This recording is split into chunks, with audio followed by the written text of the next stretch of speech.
Is there anyone who would like to challenge me? Yes.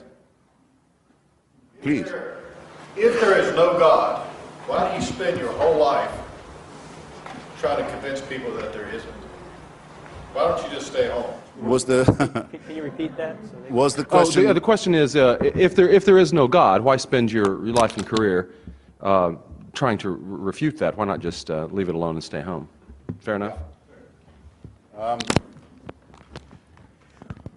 Well, it isn't my whole career, for one thing. It's become a major preoccupation of my life, though, in the last 8 or 9 years, especially since September 11, 2001, to try and help generate an opposition to theocracy and its depredations internationally. That is now probably my main political preoccupation. To help people in Afghanistan, in Somalia, in Iraq, in Lebanon, in Israel, resist those who sincerely want to encompass the destruction of civilization and sincerely believe they have God on their side in wanting to do so. Maybe I will take a few minutes just to say something that I find repulsive about especially monotheistic, messianic religion. With a large part of itself, it quite clearly wants us all to die. It wants this world to come to an end. You can tell the yearning for things to be over whenever you read any of its real texts or listen to any of its real, authentic spokesmen, not the sort of the pathetic apologists who sometimes masquerade for it. Those who talk, there was a famous spokesman for this in Virginia until recently, about the rapture, say that those of us who have chosen rightly will be gathered to the arms of Jesus, leaving all of the rest of you behind. If we're in a car, it's your lookout. That car won't have a driver anymore. If we're a pilot, that's your lookout. That plane will crash. We will be with Jesus, and the rest of you can go straight to hell. The eschatological element that is inseparable from Christianity. If you don't believe that there is to be an apocalypse, there is going to be an end, a separation of the sheep and the goats, a condemnation, a final one, then you're not really a believer. And the contempt for the things of this world shows through all of them. It's well put in an old rhyme from an English exclusive brethren sect. It says that we are the pure and chosen few, and all the rest are damned. There's room enough in hell for you. We don't want heaven crammed. You can tell it when you see the extreme Muslims talk.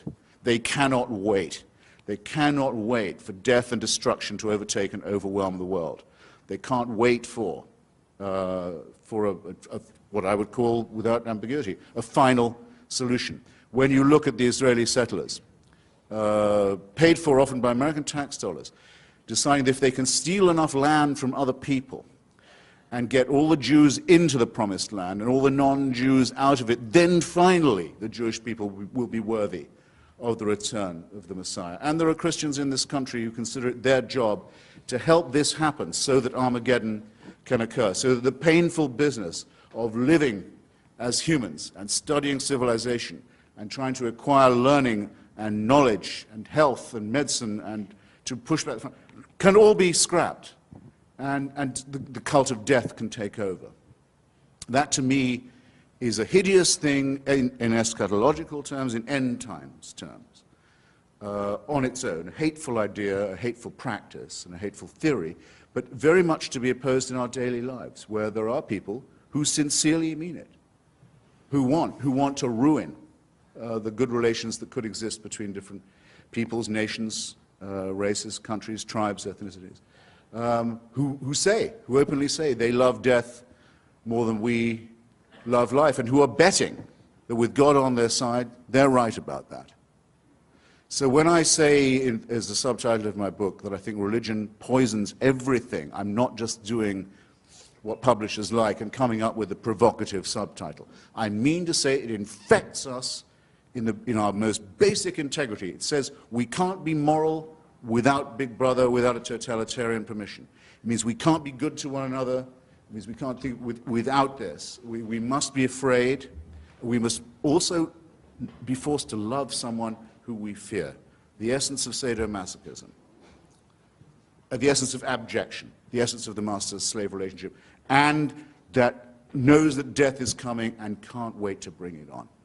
I say this is evil, and though I do some nights stay home, I enjoy more the nights when I go out and fight against this ultimate wickedness and ultimate stupidity.